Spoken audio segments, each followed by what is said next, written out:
Shalom, this is Yair Davidiy speaking to you from the land of Israel. I represent Brit-Am Hebrew awareness. Today we are going to discuss Hebrew redheads, redheaded individuals and groups amongst the Hebrew nations, amongst the Israelite tribes, and also amongst the children of Esau, Edom.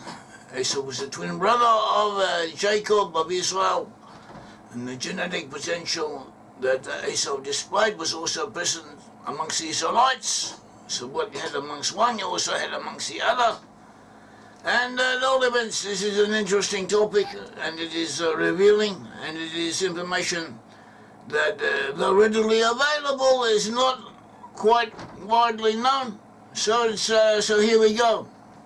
First of all, as we showed in our previous talk on this issue, the ancient Israelites consisted of different types of people. Some of them were dark-haired, some of them were brown-haired, some of them were blond, some had red hair. Here are some red-headed Hebrews as depicted by the Egyptians, as found in Egyptian tombs and Egyptian monuments.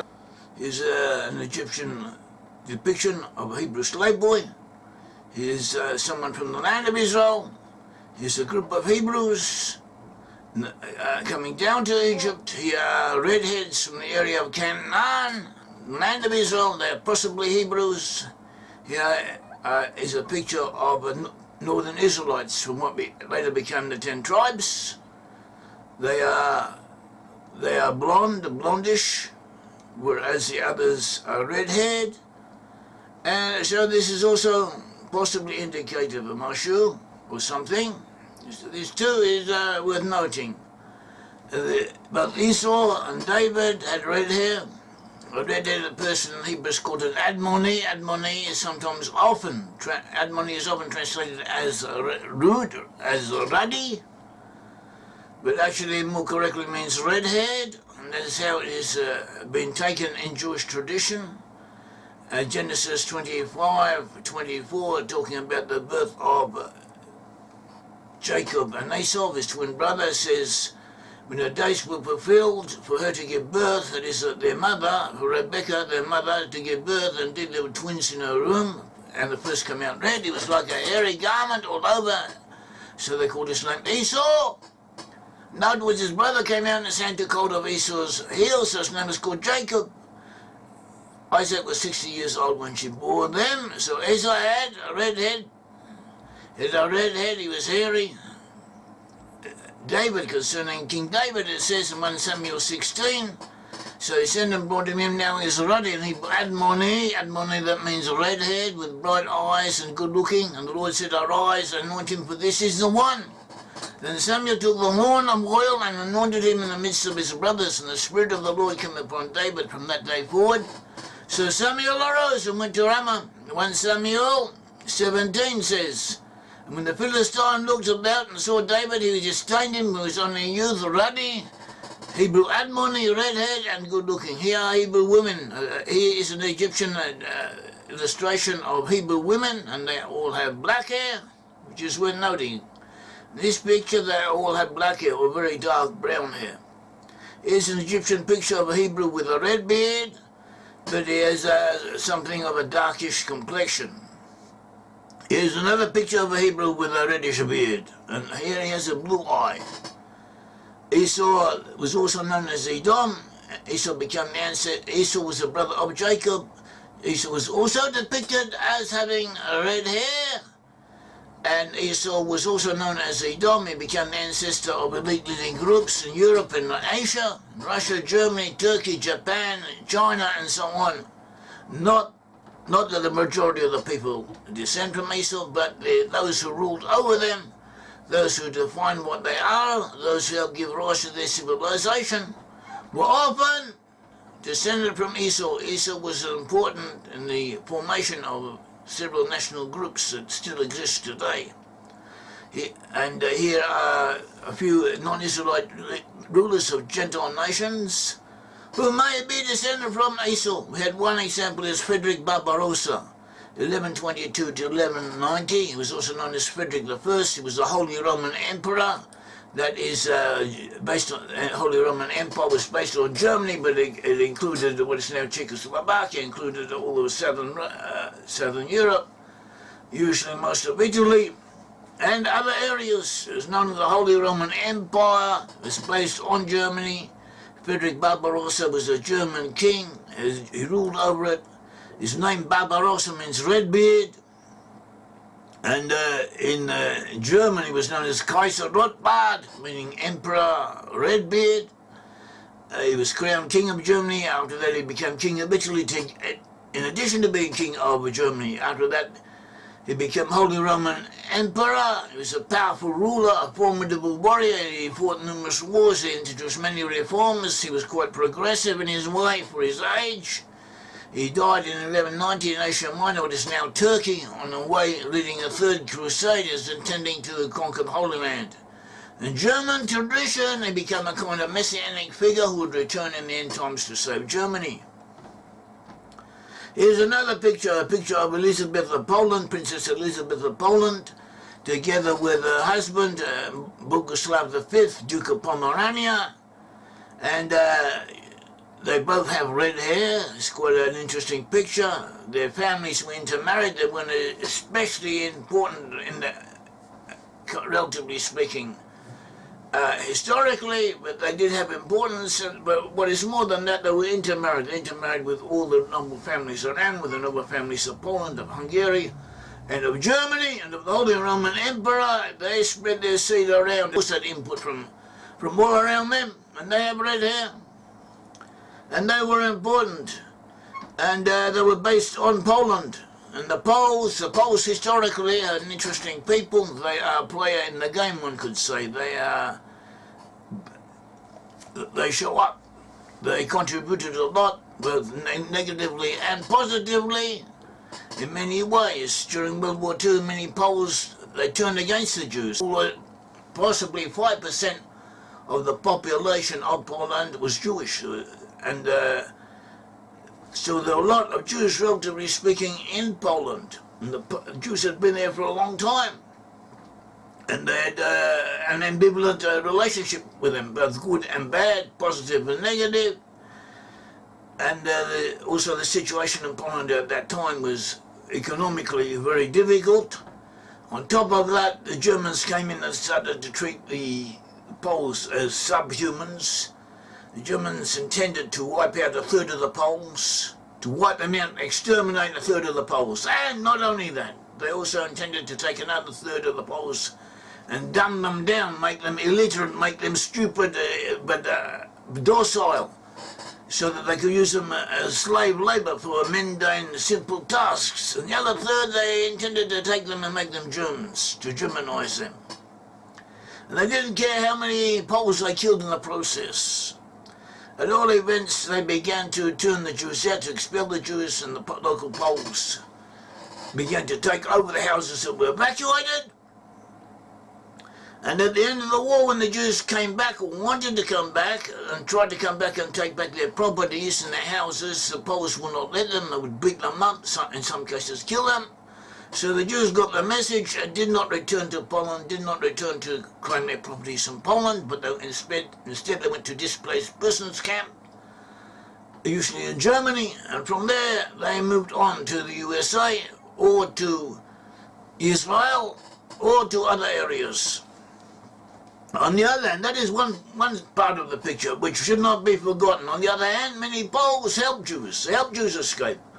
And it wasn't so simple.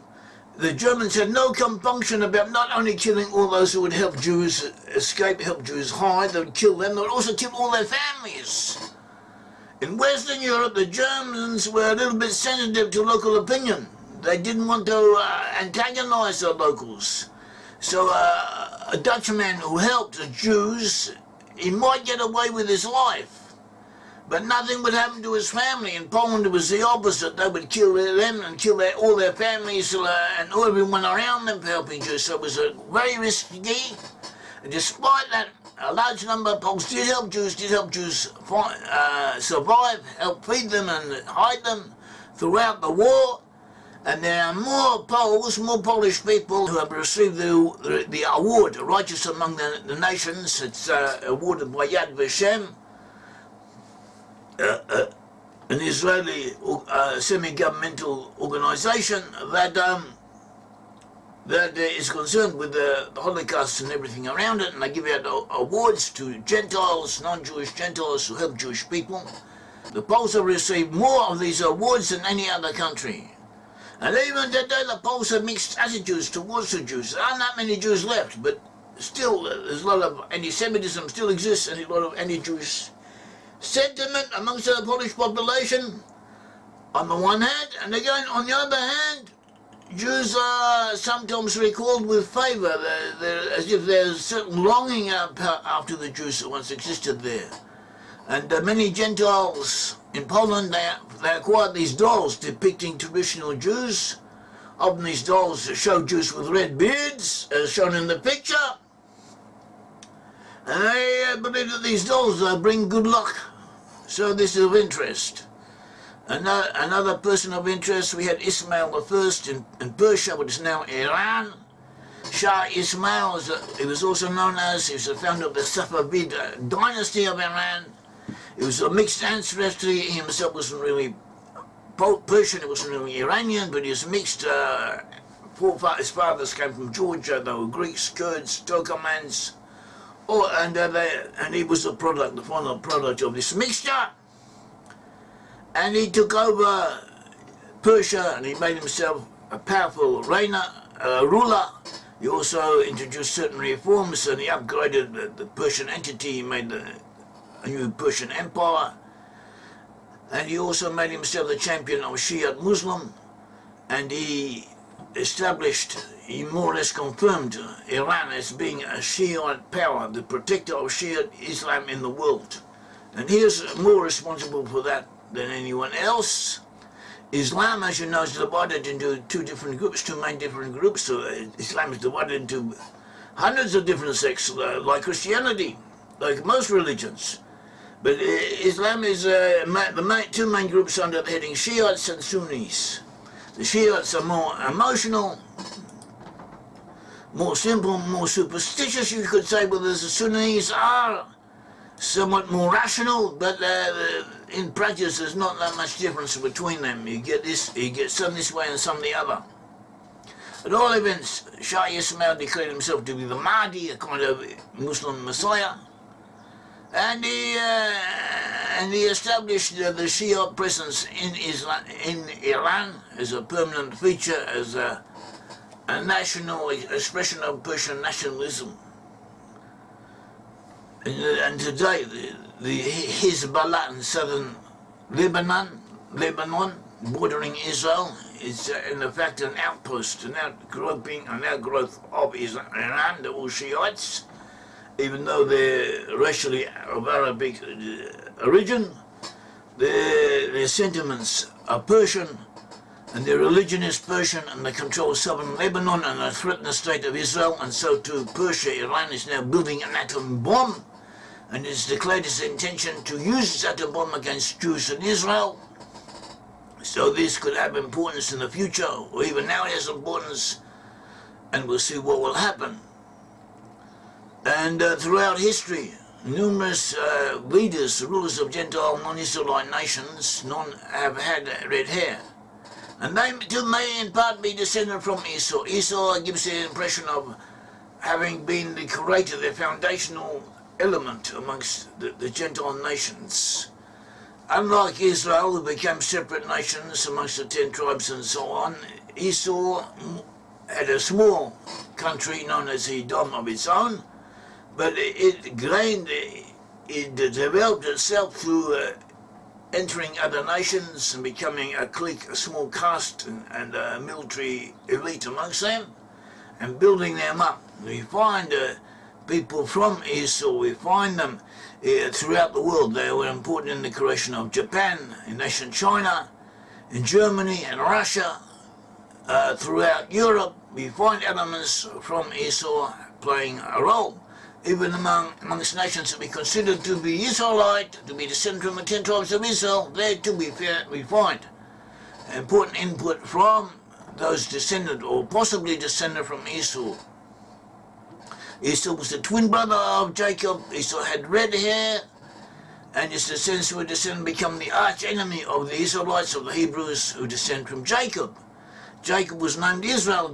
In Genesis 32:28 it says, and he said, your name shall no longer be called Jacob, but Israel, for you have struggled with God and with men and have prevailed. Again in Genesis 35:10 it says, and God said to him, your name is Jacob. Your name shall not be called Jacob anymore, but Israel shall be your name. So he called his name Israel. So Jacob was renamed Israel. Jacob had 12 sons. These 12 sons became the 12 tribes of Israel. They divided into two sections. The southern part gave rise to the kingdom of Judah. The kingdom of Judah comprised the tribes of Judah, Benjamin, Levi, and minority representatives of all the other tribes. And from this section, the kingdom of Judah derived a good portion of the basic foundational element of the Jewish people. And among the Jews, red hair is quite common. It's not overwhelming, but it's quite common. And some Gentiles seem to think that all Jews have red hair. That's not so. It's not that. It's not overwhelming, but it is there. For instance, we have Judas is often depicted with red hair. We also have Shylock. Shylock is often depicted with red hair. Shylock is a fictional character in the play by William Shakespeare, about 1600, the play Merchant of Venice. The name Shylock is actually not a Jewish name, but it's the name of a group of English families in England about the time of Shakespeare, and most of them were people who worked in gold, people who wrote letters, and not a lot of people were not literate. If you wanted a letter, you go and pay someone to write it, and there were professionals who did this. So you find this name, family name Shylock, amongst people who did this. And they were Gentiles, but for some reason, his name became identified with the Jews and had the Merchant of Venice, in which the main character is named Shylock. And the plot of the Merchant of Venice concerns a Christian merchant in Venice in northern Italy, in the 1500s. And he took a loan from a Jewish moneylender named Shylock. And this Christian regularly insult Shylock. They demean him. They insult him. They do what they can to make his life miserable, even though it doesn't prevent them from going and borrowing money from him. So Shylock draws up a contract with them, gives them the money, draws up a contract that if they default on the loan, the defaulter must pay a pound of flesh. And and then when the time comes, he hasn't got the money, so the Jew demands payment as written. And there's a problem with Shylock is demanding a pound of flesh from the hero, from the good Christian. Obviously, if he takes a pound of flesh, the subject is going to die. And in the end, they get out of it, and they trick Shylock. And Shylock is humiliated. His daughter is married to a Christian, and the young couple takes what remains of his fortune. He himself has to pay a large sum in reparations. Shylock is impoverished, and he is forced on pain of death to become a Christian. And this treatment of Shylock is treated as is presented as something self-obvious, no question about it, and proper, even though some ambivalence remains. And it seems that there had been a true report from Italy. That is, the historian Cecil Roth, the English Jewish historian Cecil Roth, reported a case in Italy in which a Christian, demanded a pound of flesh as payment of a debt from a Jew. In other words, the roles in real history had been reversed. And it may be that even though in actual fact, historically the roles have been reversed, it had percolated down. The Christians had twisted it around and made the Jew the culprit and the Christian the victim, as if to say, and they had twisted the story around, so that at the time it got to Shylock, so that by the time it got to Shakespeare, it was believed as it was, and Shakespeare, as if to say, was taking this as his history, taking the story of Shylock as an event that actually happened, and writing up a play, a drama all about it. And even though he makes Shylock out to be a culprit, to be a felon, to be a bad person, there's always a certain ambivalence about it. We don't always know how guilty Shylock actually is. There's a certain sympathy towards him. Heinrich Heine, who was a Jew who converted to Christianity in Germany, but he remained faithful in some ways to his Jewish identity. Heinrich Heine was a native of Germany, but he'd been visiting England, and he went to see the play in Drury Lane. And he says, when I saw this piece played in Drury Lane, there stood behind me in the box a British beauty, who at the end of the fourth act wept passionately and many times cried out, "And poor man is wrong." It was the countenance of noblest Grecian cut, and the eyes were large and black. I've never been able to forget those great black eyes which wept for Shylock. In other words, you can present Shylock as being the hero, as being a tragic hero who's actually in the right in some ways. And he says, Heine says, when I think of those tears, Shakespeare perhaps intended originally to please the mob. The mob was anti-Semitic, or the mob not so much anti-Semitic, but illiterate, semi-illiterate, and it went after the villain always wanting a villain and always wanting a hero, and naturally being against the non-Christian protagonist. But the genius of the poet, Shakespeare, was ever stronger than in his own will. That is, Shakespeare intended to present Shylock as a complete villain. But, and so it came to pass that Shylock, in the writing, despite the glaring grotesqueness, expressed a justification of an unfortunate sect which was oppressed by providence. In other words, Shylock presents a case for the Jews who are persecuted, the Jews who are in a hard situation, and it's difficult not to have a certain degree of sympathy for him. At all events, Shylock was often depicted with red hair.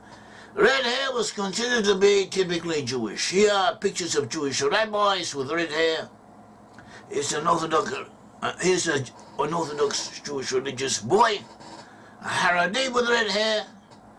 And apart from that, we have a few pictures of Jews. That is, the nation of Israel in biblical times had divided into two different sections. You had Judah in the south, the northern kingdom of Israel in the north, and 10 tribes. So we still have a few pictures of people from the southern kingdom from that time, but unfortunately they have not coloured. But this is what we have. Here's a Jewish king as depicted by Egyptians. Here's another Jewish king as depicted by Judeans, people from Judea, nation Judah. This was found at excavations at Ramat Rachel near Jerusalem. And in addition, so that is what we had. The Judah in the south, the 10 tribes in the north, and 10 tribes were taken away by the Assyrians. In addition to the 10 tribes being taken away by the Assyrians, a portion of Judah, of Jews from Judah, were also exiled by the Assyrians, and they joined the 10 tribes. And one of the places where Jews were taken from Judah is the city of Lachish in the south, that the Assyrians besieged and then captured and then took away all of its inhabitants, and they depicted what the siege and everything that went on in it, and they also depicted the exiles being taken from there and being sent away from there, and they also depicted the soldiers serving in the Judean side at Lachish. And one of these soldiers, we later find him in the personal bodyguard of the Assyrian king. And so it's been suggested that this was actually one of the Judeans who had served in the Judean army, and later on he was taken into Assyrian service. And this was a common practice amongst the Assyrians. The Assyrians would conquer different areas, exile all of the population, and if there were soldiers there or people suitable to be soldiers, they would enlist them in their army. So there's a lot of foreign units, specialized units in the Syrian army. It was an important feature of it, so apparently one of them was comprised of Jews from Judea. Here's also an Assyrian illustration of Jewish exiles from the area of Lachish going into exile as depicted by the Assyrians.